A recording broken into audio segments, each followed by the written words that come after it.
Maintenant chez vous, des paroles et des enseignements qui pourraient changer votre vie pour toujours.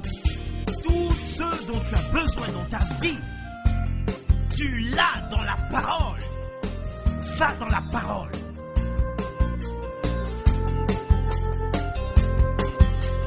Vous avez besoin de comprendre ces choses. Et quand vous le saisissez, continuez de le proclamer. N'arrêtez pas de le proclamer. Continuez de le proclamer. Proclamez-le. La Bible dit que dans la ville d'Éphèse, la parole de Dieu croissait avec puissance et s'imposait. Peux-tu crier Amen? Sur le chemin que je dois suivre. Au nom de Jésus. La prospérité est mienne.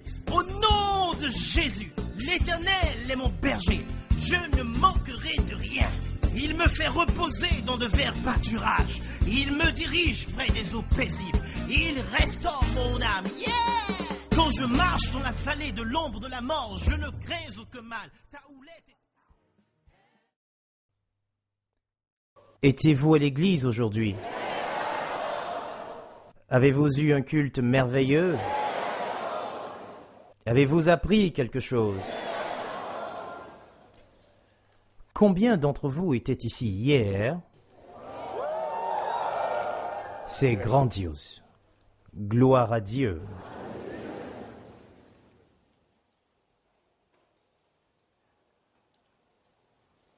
Je voudrais qu'on regarde certaines choses dont je pense qu'elles vont nous éclairer et seront bénéfiques pour nous.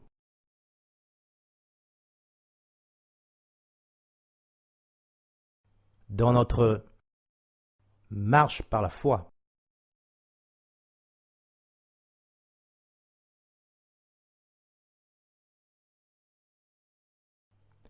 vous savez que l'homme est un esprit et Dieu est un esprit. Et Dieu nous a donné la même vie qu'il a lui-même pour que nous soyons comme lui. Il a donné sa parole écrite pour nous aider à être formés dans les choses de l'esprit.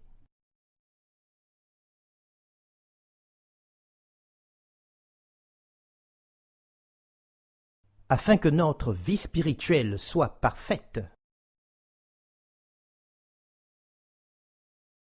pour nous apprendre à marcher par la foi.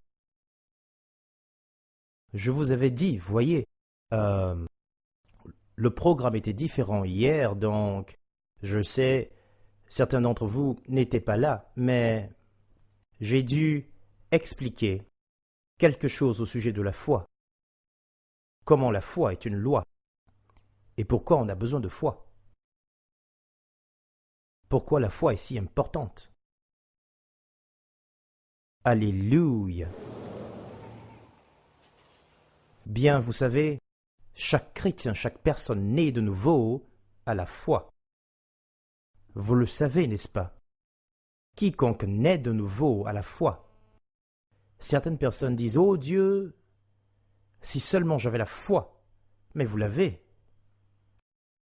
Et vous l'avez, Romains chapitre 12, verset 3, la Bible dit que Dieu a départi à chacun d'entre nous, à chaque homme parmi nous, une mesure de foi. Chacun d'entre nous a une mesure de foi qui lui a été donnée, de sorte que vous développiez cette foi que Dieu vous a donnée, que vous la développiez, afin que vous deveniez des géants de la foi. Gloire à Dieu! Pouvons faire de grandes choses.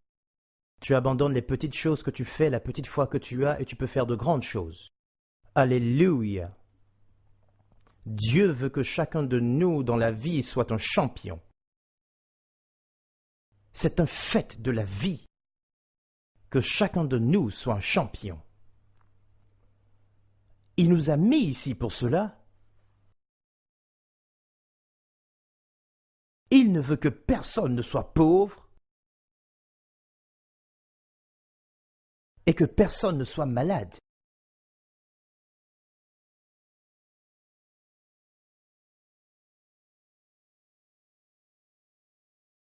Il veut que chacun d'entre nous soit prospère, sain et fort,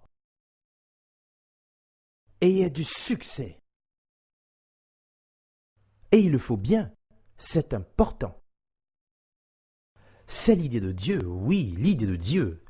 C'est son idée, c'est son rêve pour ses enfants. Autrement, ils ne peuvent pas prêcher l'Évangile jusqu'aux extrémités de la terre. Autrement, ils ne peuvent pas influencer le monde avec ce qu'ils ont.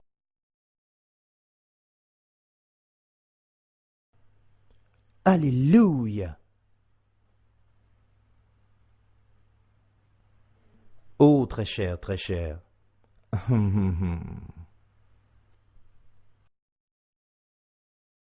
Imaginez, vous savez, les gens disent « Oh, ah, la justice est polluée. » Bien, si le juge était né de nouveau, les choses auraient été différentes. Qu'en pensez-vous? Bien sûr. S'ils étaient nés de nouveau et enseignés dans la parole de Dieu, je ne parle pas. Vous savez, je ne parle pas de ceux qui lèvent la main dans l'église et disent « Nous sommes nés de nouveau » et qui n'ont jamais vécu comme ça. Ce n'est pas ce dont je parle. Je parle de véritables chrétiens. Je pense à vous, si vous. Imaginez que vous soyez le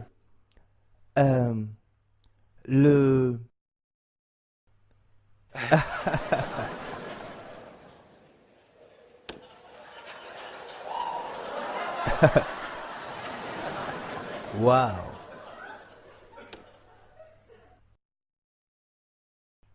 Pensez un instant que vous soyez le gouverneur ou même le président. Je suis sûr que vous feriez de grandes choses pour Dieu, n'est-ce pas? Mais pourquoi vous ne l'êtes pas?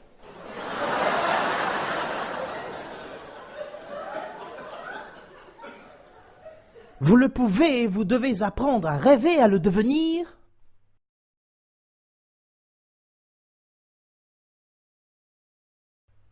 Oui.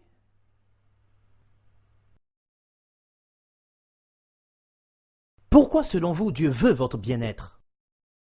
Quand on parle de santé, Dieu nous voulons bien, guéris, sains et en bonne santé. Pourquoi Dieu le veut?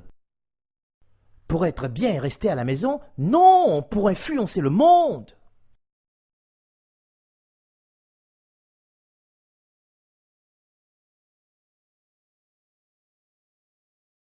Mais pensez-y, une organisation chrétienne par exemple veut utiliser le stade et les responsables du stade qui sont eux-mêmes employés, ils ne possèdent pas le stade et cela diront bien pourquoi nous ne voulons pas vous le donner.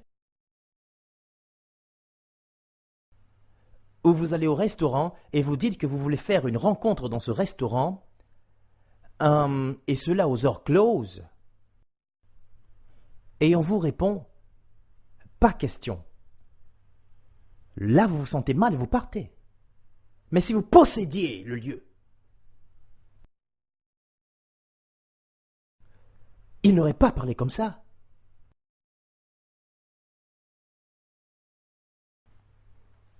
C'est comme ça que je pense.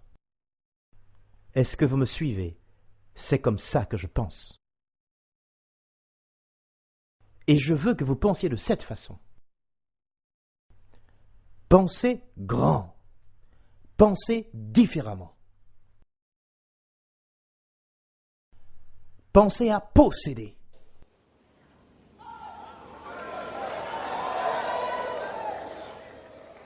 Je sais, vous voyez, que la majeure partie d'entre vous ici sont âgés de moins de 50 ans. Ok? Je crois donc que je peux insuffler quelque chose dans votre esprit. Oui.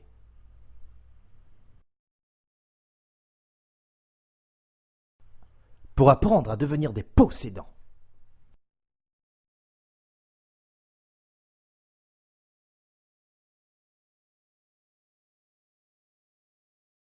C'est comme ça que je veux que vous pensiez. Pensez différemment.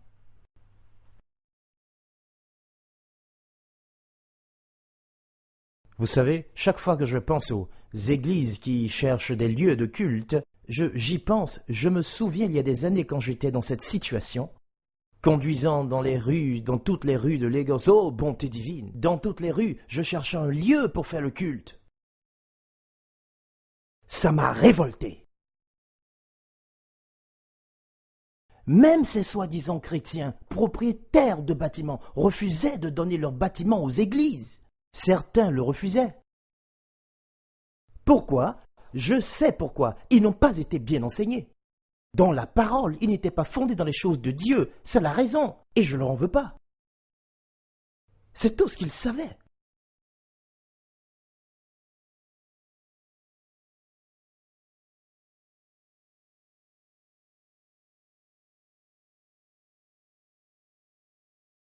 Même les stations de télé nous refusaient l'antenne.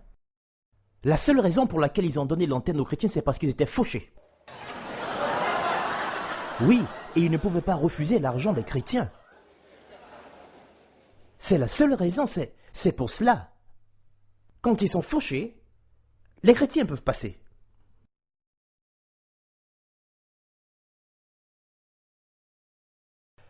Et j'ai dit, Seigneur, Jésus, c'est que du bluff.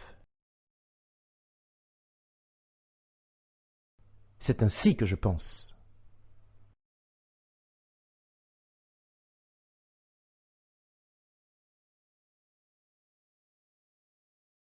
Si tu apprends qu'un journal écrit n'importe quoi, rachète-le et change-en le directeur général.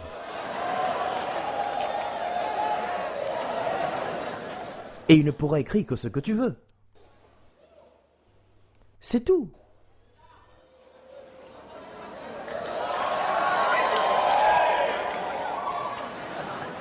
Oui, c'est dans cette phase que nous entrons.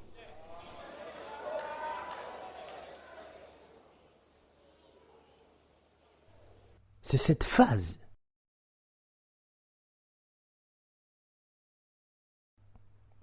Devenez puissant. Dictez le rythme. Devenez grand. Dis à 5 personnes, sois grand, sois grand, sois grand. Sois grand. Sois grand. Sois grand. Alléluia. Oui, je refuse d'être petit.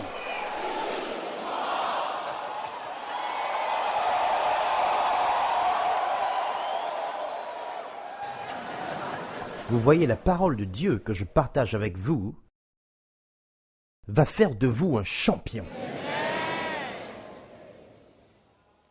C'est la vérité. Elle va détruire toutes les barrières et vous conduire au sommet.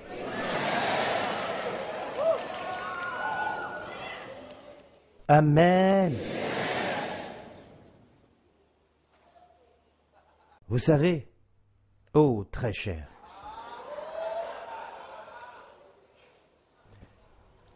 j'ai beaucoup de choses à vous dire.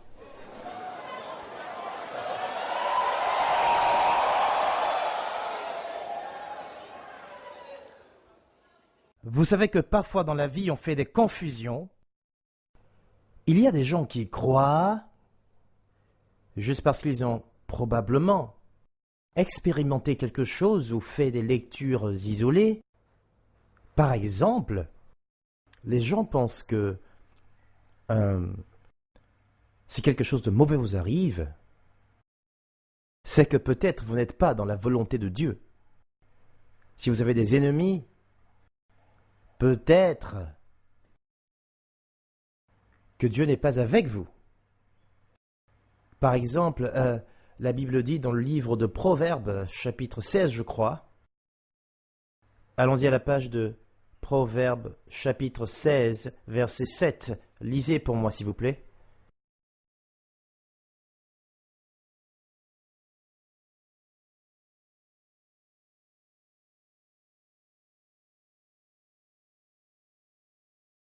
Vous y êtes? Ok, à haute voix. 1, 2, 3.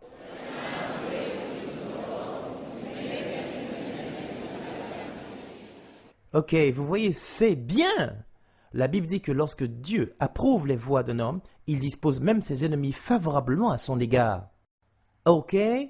Donc, si vos ennemis ne vous sont pas favorables, cela veut-il dire que Dieu n'approuve pas vos voies? Eh, vous aussi! Prenons même Jésus.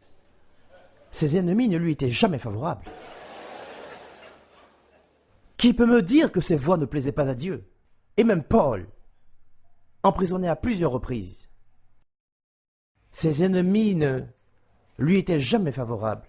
Est-ce dire qu'il ne plaisait pas à Dieu? Non! Non! Il y a plusieurs types d'ennemis. Il y a des ennemis que Dieu a déterminés pour ne pas être en paix avec vous, pour une raison. C'est pour leur défaite. Vous voyez, parce que si vos ennemis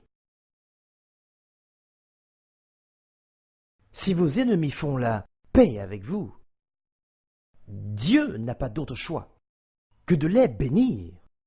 Donc parfois il les empêche d'être en paix avec vous pour augmenter sa colère contre eux. C'est ce que Dieu fait. Ne soyez donc pas frustrés quand des choses vous arrivent à vous ou autour de vous et que vous dites « Oh mon Dieu, si seulement nous étions en paix ». Non! Si vous essayez de faire la paix et qu'ils refusent la paix, laissez-les. Dieu a un plan. Il a un plan.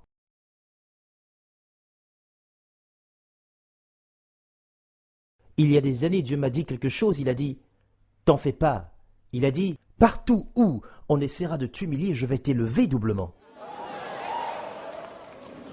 Et il a dit, si tu demandes à des personnes quelque chose qu'elles te refusent, il a dit, je ferai en sorte que tu deviennes leur concurrent pour devenir plus grand qu'eux. Dieu me l'a dit, il me l'a dit, il me l'a dit.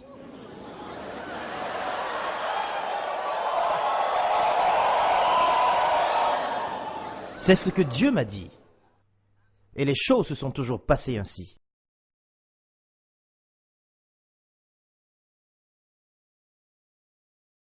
Donc je m'inquiète de rien. Savez-vous pourquoi je dis ces choses? Pour que vous puissiez prendre le même esprit. Paul a dit, et comme nous avons le même esprit de foi, selon ce qui est écrit, j'ai cru, c'est pourquoi j'ai parlé. Il dit, nous aussi, nous croyons, c'est pourquoi nous parlons. Donc je vous demande de croire et de parler. Pouvez-vous dire Amen? Oui. C'est le même esprit de foi qui opère en vous. Cet esprit opère en vous. Aucune âme forgée contre vous ne prospérera. Alléluia. Oh, gloire à Dieu. Quelqu'un reçoit-il quelque chose? Vous savez, dans l'Église, la plupart du temps, on trouve plusieurs types de personnes. Il y a ceux qui ne savent pas ce qu'être heureux signifie. Ils ne sont pas heureux, ils ne peuvent pas être heureux. Ils disent, comment être heureux quand tout va mal? Quand on demande ce qui va mal, ils disent, en fait, rien ne va dans mon travail, ma famille, mes finances, dans tout, en fait, les choses vont mal. Être heureux dans quel but? L'ennui, c'est que si vous n'êtes pas heureux, ces choses ne peuvent pas changer. Vous savez, votre bonheur ne dépend pas de ce qui vous arrive à vous ou autour de vous. Car la joie de votre esprit conditionne ce qui se passe autour de vous. Vous comprenez ça? C'est à vous de dicter ce qui se passera en fonction de votre état d'esprit. Ne laissez pas les événements dicter ce qui se passe dans votre esprit. Mais voyons donc. Vous savez, les gens se disent, si tout allait bien, je serais heureux. Non, s'il se trouve que les choses ne vont pas bien, c'est parce que vous n'avez pas appris à être heureux tout le temps. Donc par où est-ce que le diable vient? Par une faille quelque part, que tu as toi-même ouverte.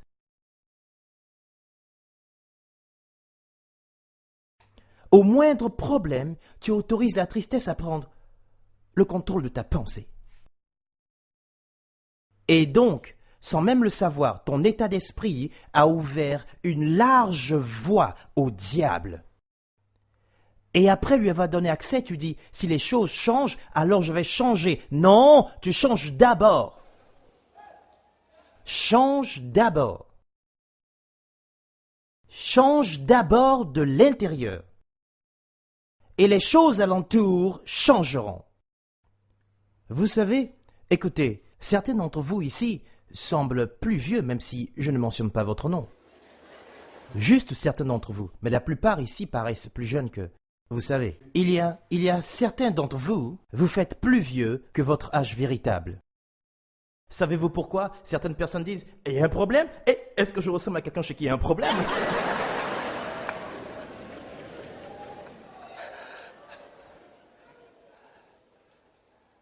La raison est simple.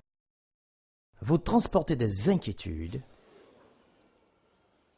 mais des inquiétudes inutiles. Je vais vous montrer quelque chose dans la Bible. Vous êtes prêts? Ok. Commençons par Philippiens chapitre 4.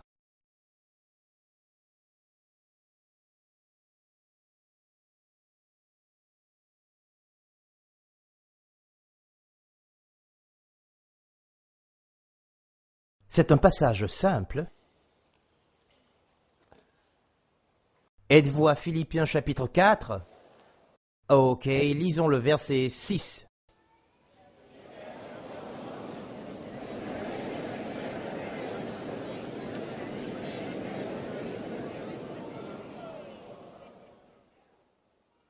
Je ne sais pas ce que vous avez lu, mais laissez-moi vous dire ce que j'ai dans ma Bible. Ne vous inquiétez de rien. Est-ce ce que vous lisiez?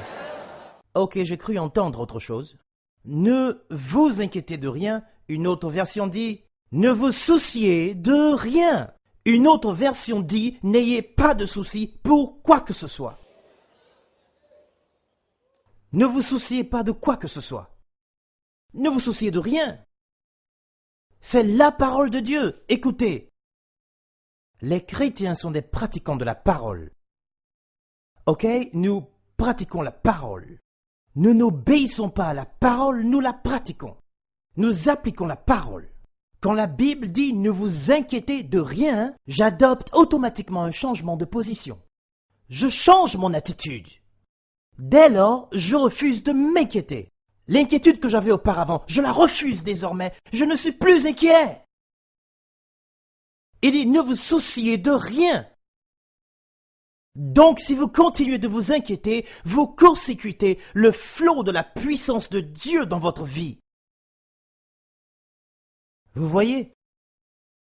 Vous arrêtez les flots de l'esprit. Vous stoppez le mouvement de Dieu dans votre vie. Parce que, voyez, je vais vous dire, car il est si important pour nous de comprendre la parole de Dieu. Il y a une différence entre le fonctionnement de l'Ancien Testament et le fonctionnement du Nouveau Testament. Dans l'Ancien Testament, Dieu demandait d'obéir.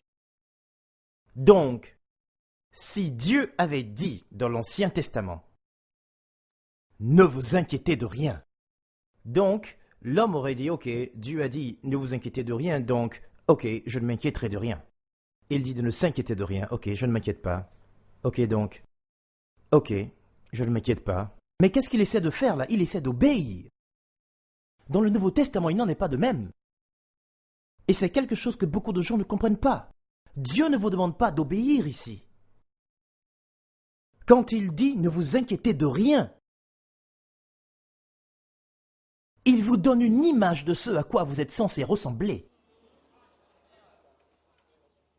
Il vous montre ce que vous êtes censé être. Quand il dit « ne vous inquiétez de rien », oh, c'est que Dieu suppose que je ne dois m'inquiéter de quoi que ce soit. Louange à Dieu, je ne m'inquiète pas, gloire à Dieu, vous voyez? Ah, écoutez, la parole de Dieu devient votre confession. Vous comprenez ça? La Bible dit de le célébrer, il faut le louer avec notre confession. Donc ça devient ma confession. Ce n'est pas que j'essaie de lui obéir, mais je m'y identifie. Oh, je refuse de m'inquiéter. Ne dites pas, ok, bon, ok, non, non, non, non, non. Je refuse de m'inquiéter. Gloire à Dieu, je ne m'inquiète pas, alléluia. Je vois ce que je suis censé être. Je ne suis pas de ceux qui s'inquiètent. Je ne peux pas m'inquiéter. Je ne vais pas m'inquiéter. Alléluia. Vous savez, c'est une joyeuse célébration de la parole. Pour nous, nous pratiquons la parole. Nous n'obéissons pas à la parole. Grande différence. C'est pourquoi il appelle la parole de Dieu un miroir. Il dit que c'est un miroir, c'est ce que tu regardes que tu appliques. Et après avoir regardé, il te dit, n'oublie pas ton vrai visage. Et quand tu te mires, tu vois, ne t'inquiète de rien. Oh, ma nouvelle nature ne s'inquiète de rien. Alléluia, je ne m'inquiète de rien. C'est cela, pratiquer la parole. C'est cela, pratiquer la parole. Est-ce que vous comprenez ça? Ok, regardons 1 Pierre chapitre 4. Certains disent, si je m'inquiète, c'est parce que, depuis que mon mari est parti en voyage, tous les problèmes sont sur moi. 5 enfants à charge, il y a la scolarité à payer, le loyer. J'ai tout ça sur moi. C'est pourquoi tu me vois triste comme ça. Hé!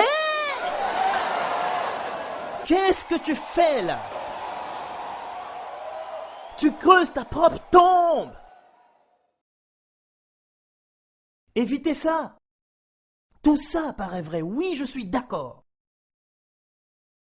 Je sais que tout ça paraît vrai. Je sais que quand tu regardes autour de toi, tu ne vois que problème. Oui, tout ça paraît vrai. Je sais. Ne pensez pas que je ne sais pas, que vous connaissez des douleurs, que vous connaissez des problèmes, que des gens sont malades chez vous, que vous avez beaucoup de charges à supporter. Je ne dis pas que je l'ignore, je le sais. Mais vous savez quoi? Vos inquiétudes vont aggraver la situation. Ça va aggraver la situation. Et Dieu sait déjà que si tu t'inquiètes, ça va aggraver la situation et tu ne vas plus t'en sortir. Donc Dieu dit, hey, fais cesser la peur.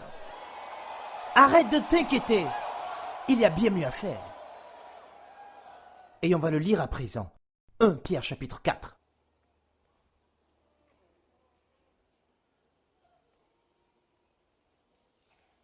Alléluia Jésus. Est-ce que vous êtes là? Dites, j'aime ma Bible. Prenez le verset 7.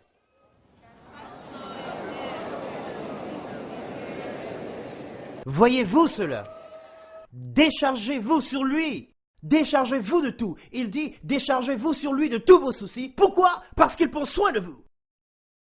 Il prend soin de vous. Certains disent, comment ne pas m'inquiéter maintenant? Si je ne m'inquiète pas, comment vais-je faire? Je dois m'inquiéter, tu sais. Ok, continue. Au bout de 2 ans, tu vas continuer à t'inquiéter. 5 ans après, tu vas continuer à t'inquiéter. Tant que tu n'arrêtes pas, il n'y aura pas de changement. Continue de t'inquiéter. Des gens aiment s'inquiéter. C'est ceux qu'ils aiment et ils se sentent malades s'ils ne s'inquiètent pas. Ils doivent s'inquiéter.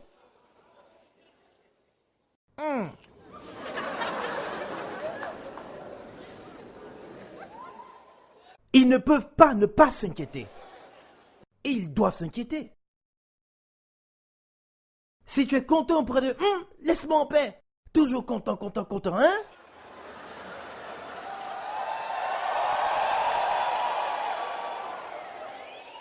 Ils se sentent responsables en s'inquiétant.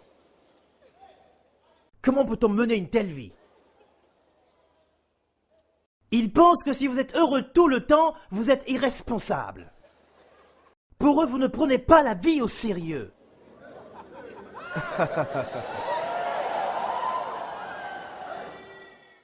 Eh bien, inquiétez-vous donc.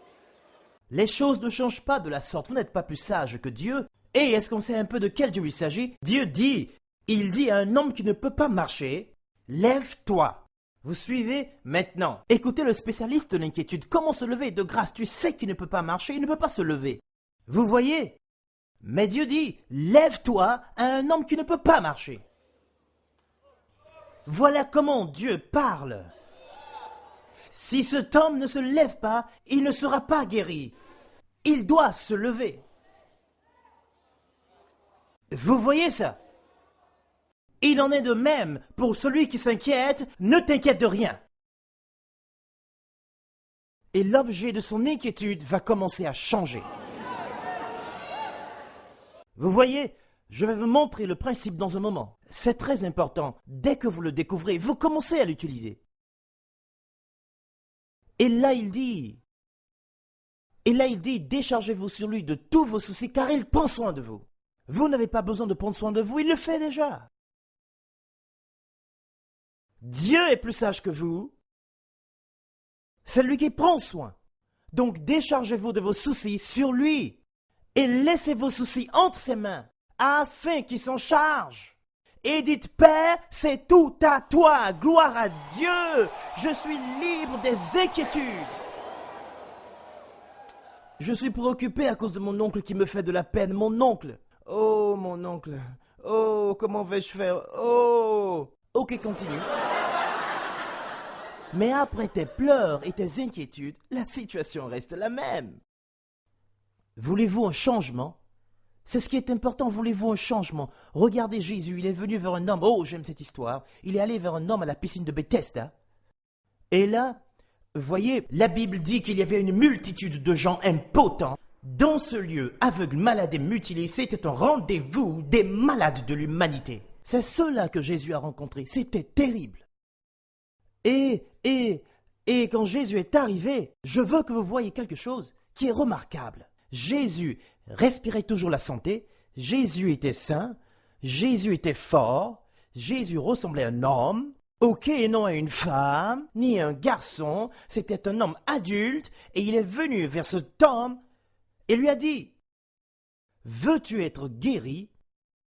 Et l'homme répondit, « Je n'ai personne pour me pousser, je n'ai personne pour me pousser, et quand je veux y entrer, quelqu'un d'autre entre avant moi. » Il n'a pas dit, « Jésus, aide-moi !» Il se plaignait sans jamais demander à Jésus son aide. Cela vous montre la nature même de cet homme. Il n'a pas demandé d'aide. Mais il se plaignait, il y a une grande différence entre formuler une plainte et présenter une requête. La plupart des gens formulent des plaintes dans leurs prières. Ils ne présentent jamais de requête. Oh, Père, mon oncle, oh, ma femme, oh, mon mari. Ils ne font que, voyez, que se plaindre. Regarde ce que je traverse. Oh, Père, regarde ce que je traverse. Je t'ai servi toutes ces années. Les gens me demandent où est mon Dieu. Oh, où est mon Dieu? Tu te plains, tu te plains, tu te plains. Tu te plains depuis 5 années. Qu'est-ce que tu veux? Tu n'as rien demandé. Cet homme n'avait rien demandé.